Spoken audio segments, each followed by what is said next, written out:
देशवासियों को प्रजासत्ताक दिन की शुभकामना देता हूं और देश एक संग रहे, देश में समता और बंधुत्व का प्रभाव हमेशा बने रहे और जो भी अपने देश को तोड़ने की कोशिश करे उनसे लोगों ने सतर्क रहने की कोशिश करना चाहिए। ये मैं आज प्रजासत्ताक दिन के निमित्त से सबको शुभेच्छा देते समय कहता हूं। मी सर्वप्रथम सगळ्यांना प्रजासत्ताक दिवसाच्या शुभेच्छा देतो आणि महाराष्ट्रातलं खोक्याचं येड्याचं सरकार या तरुणींच्या जीवनाशी कसं खेळते त्याचं एक उदाहरण आपल्याला मी दाखवतो। राज्याच्या नगरपालिका परिषदेमध्ये भरतीचं जी प्रक्रिया राज्य सरकार करते आहे त्याच्यामध्ये 100% जागा भरल्या गेल्या पाहिजेत ही मागणी घेऊन तरुण मुलं मुली मुख्यमंत्र्यांकडे गेले, राज्याचे उपमुख्यमंत्री देवेंद्र फडणवीसांकडे गेले। या सरकारने GR काढलेला आहे की आम्ही कुठलाही मार्ग केला तरी त्याचा काही अर्थ राहणार नाही अशा पद्धतीचा एक GR काढलेला आहे आणि आपल्या मुलं आणि मुली जेव्हा 60% जागा, कारण की आता 40% भरतात आहेत, आता 60% जागा म्हणजे 100% जागा भरण्याच्या बाबतचं निवेदन घेऊन गेले असताना मुख्यमंत्री त्याच्यावर लिहितं सचिवांना की याच्यामध्ये तपासून कारवाई करावी, जागा वाढवावी आणि उपमुख्यमंत्री पण करतात। याला एक प्रोसिजर आहे। आता ही प्रोसिजर अशी आहे की हा प्रस्ताव नगरविकास म्हणजे आता ते मुख्यमंत्र्याकडेच आहे आणि त्या माध्यमातून हा प्रस्ताव तयार करून तो कॅबिनेटमध्ये म्हणजे सगळी प्रक्रिया करून फायनान्स डिपार्टमेंट आणि GAD कडून सगळीकडून तो मागवून तो या पद्धतीचा कॅबिनेटला प्रस्ताव यावा। पण आता राज्याचे मुख्यमंत्री आणि राज्याचे उपमुख्यमंत्री देवेंद्र फडणवीस हे तरुणांची दिशाभूल करतायत, त्यांच्या जखमेवर मीठ चोळताना आपण पाहतोय आणि म्हणून अशा या थोतांड सरकार जी आहे महाराष्ट्रामध्ये या सरकारने तातडीनं राजीनामा द्यावा ही मागणी आम्ही काँग्रेस पक्षाच्या वतीनं करतोय आणि म्हणून या पद्धतीच्या लबाड सरकारला आता सत्तेमध्ये राहण्याचा कुठलाही अधिकार नाही ही भूमिका काँग्रेस पक्षाची आहे।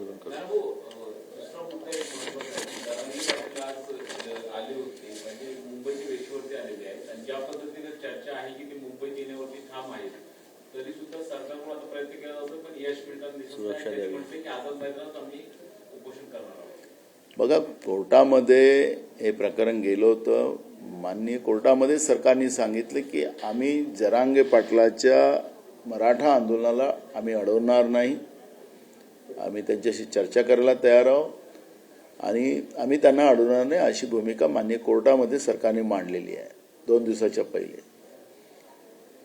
आता त्यांना न्याय ते देत नाही।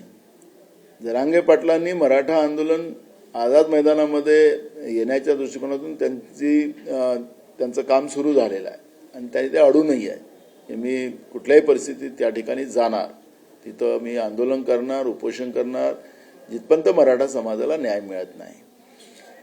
हे पाप या सरकारचं आहे। आज जनसामान्याला या सगळ्या आज आता मुंबईमध्ये इतका मोठा जेव्हा मोर्चा येईल तर मुंबईचं जीवन अस्तव्यस्त होणार आहे। राज्यामध्ये ओबीसी वर्सेस मराठा भांडण लावून या सरकारला काय भेटलेलं आहे हे अजूनपर्यंत कळलेलं नाही।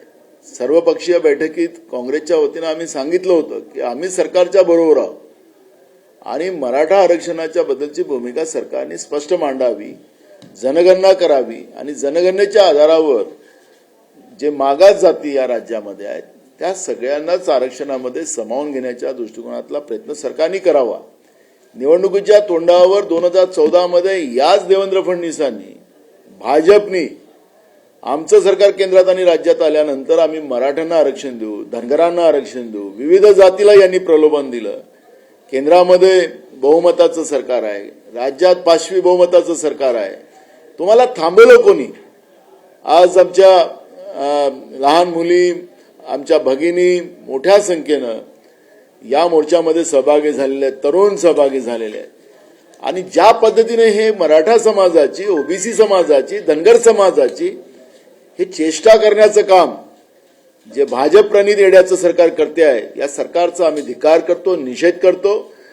तातडीनं यांना आपण आरक्षणाच्या व्यवस्थेमध्ये संविधानिक पद्धतीनं त्यांना आरक्षण द्यावं, ही भूमिका काँग्रेस पक्षाची आहे आणि जनगणना यांनी केलीच पाहिजे. तोच संविधानिक मार्ग आहे. हे काय करतात आता, हे गावागावामध्ये फिरतात, त्यांनी पूर्ण कर्मचाऱ्याला कामाला लावलेलं आहे, शाळेमध्ये पाठवतात आहेत, लोकांना कळायलाच कारण नाही. शहरामध्ये जातात, इमारतीमध्ये लोकांना कळायलाच कारण नाही की काय चाललेलं आहे.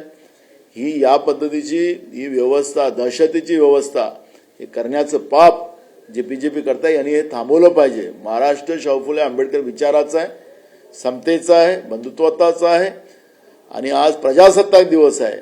आज महाराष्ट्रामध्ये या पद्धतीचा उद्रेक होत असेल तर याला पूर्ण जबाबदारी या भाजप प्रणित येड्याच्या सरकारची आहे आणि त्यांनी ही भूमिका मान्य करून, तुम्हाला जमत नसेल आम्ही करून देतो, आम्ही सांगितलंय, आम्ही विधानसभेतही बोललेलो होतो. आणि त्याच्यामुळे काँग्रेसजवळ फॉर्म्युला आहे, जातीनिहाय जनगणनाच्या आधारावरच या आरक्षण व्यवस्थेला आपण सगळ्यांना न्याय देऊ शकतो. कुठलाही उद्रेक होणार नाही, त्याच्यामध्ये सगळ्यांना न्याय देण्याची भूमिका काँग्रेस पक्षाची आहे. यांना जमत नसेल तर यांनी खुर्च्या सोडाव्यात. काँग्रेस पक्ष मराठा असेल, धनगर समाज असेल, ओबीसीच्या आरक्षणाचा प्रश्न असेल, शेड्यूल कास्ट असेल, आदिवासी असेल, या सगळ्या आरक्षणाला न्याय देण्याची भूमिका ही आमची राहणार आहे. आता अधिवेशन चालू होतं लोकसभेचं, 50% मर्यादा केंद्र सरकारने, बहुमताचं विश्वगुरूचं सरकार आहे स्वयंघोषित, त्यांनी या 50% मर्यादा संपवल्या पाहिजे. तिथून हा मार्ग खुला होईल. आणि म्हणून आमची भूमिका आहे की भाजपला जमत नसेल तर यांनी सोडावं खुर्च्या, काँग्रेस पक्ष या सगळ्यांना न्याय देण्याची भूमिका करेल.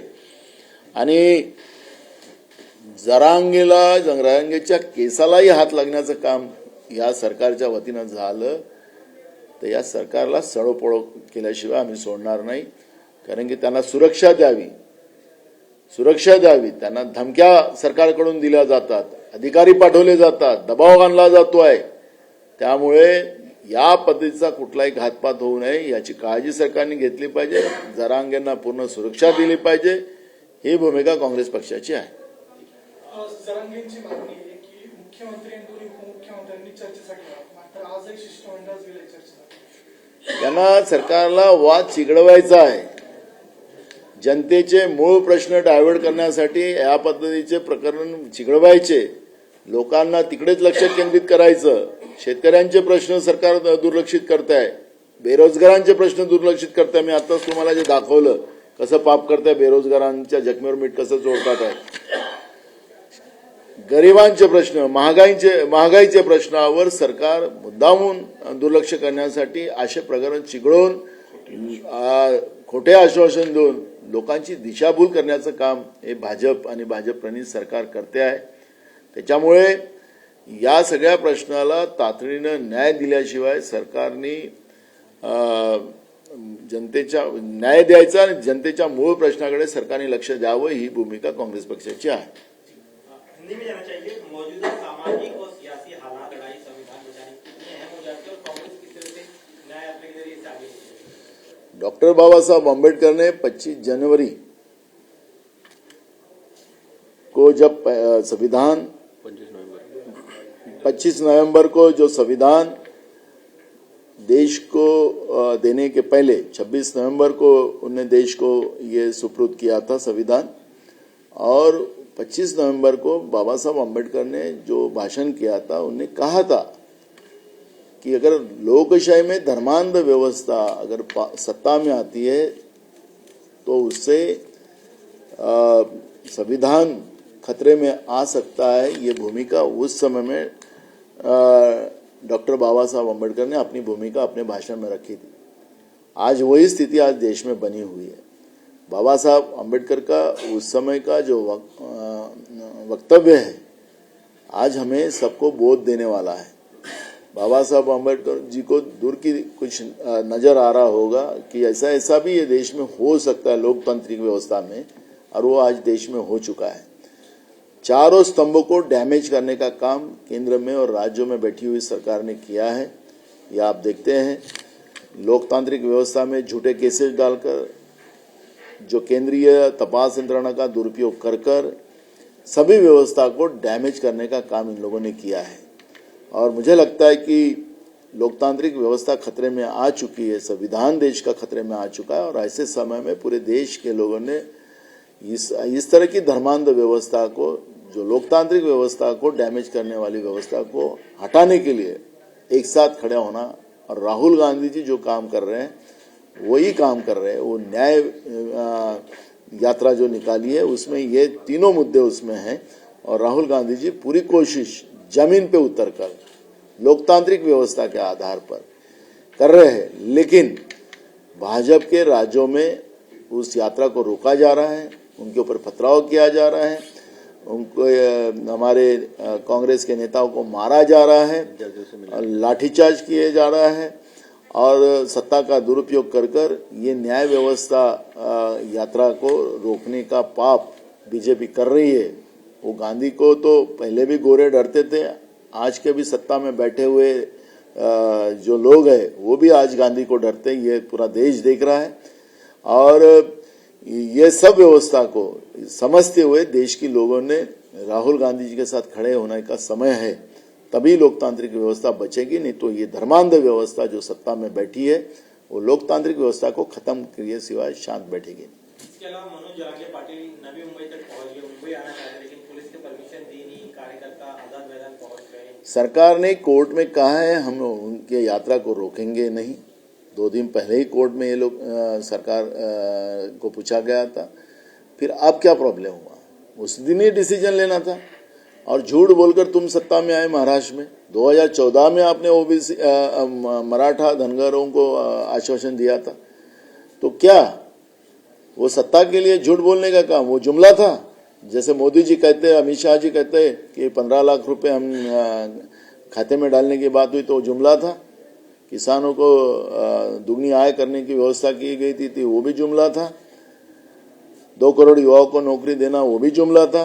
तो फिर ये जो धनगर और मराठा को आरक्षण देने की बात और कई जातियों को आरक्षण देने की बात जो बीजेपी ने 2014 में की थी, तो ये भी जुमला था। ये बता दीजिए। और तुम्हें नहीं इनको आरक्षण देना, कांग्रेस देगी। कैसे देना है? तो हमारे नेता राहुल गांधी जी ने उसमें सेंसस की बात की है। केंद्रीय सेंसस तुरंत ये देश में चालू करना चाहिए, ये मांग की गई। लेकिन प्रधानमंत्री कहते हैं कि 2 ही जाति आप देश में हैं, एक गरीब और एक अमीर। अब 2 जातियों का विभाजन ऐसा हुआ कि 100 करोड़ के ऊपर लोग इस देश में गरीब है और मुट्ठी भर लोग अमीर है। देश का पूरा पैसा देश के हजारों लोगों के पास है और करोड़ों लोग आज भूखे मर रहे, ऐसी परिस्थिति देश में है। तो ये लोकतांत्रिक व्यवस्था नहीं हो सकती। बीजेपी इस देश की जनता को गुलाम बनाना चाहती है और इसलिए राहुल जी की यात्रा को पूरी ताकत के साथ जनता राहुल जी को साथ खड़े हो, ये भी आह्वान मैं करूंगा। सीट शेयरिंग को लेकर दूसरी मीटिंग आपकी 30 जनवरी को होनी है। हालांकि पहली मीटिंग में आपने प्रकाश अम्बेडकर को ये कहा था, लेकिन उन्होंने आने से इनकार कर दिया। क्या सकारात्मक चर्चा अभी भी उनके साथ चल रही है? जिस तरह से उन्होंने अपना रवैया दिखाया कल, क्या अब बातचीत नॉर्मल है? देखो, आपको एक कहता हूं कि प्रकाश अम्बेडकर जी ये महाविकास आघाड़ी में रहेंगे और उनका भी मकसद, जो हमारा मकसद है संविधान और लोकतांत्रिक व्यवस्था बचाने का, उनका भी मकसद वही है। और एक विचारधारा के साथ प्रकाश अम्बेडकर जी और हम लड़ेंगे और महाराष्ट्र से बीजेपी का सुपड़ा साफ करेंगे। ये भूमिका हमारी है।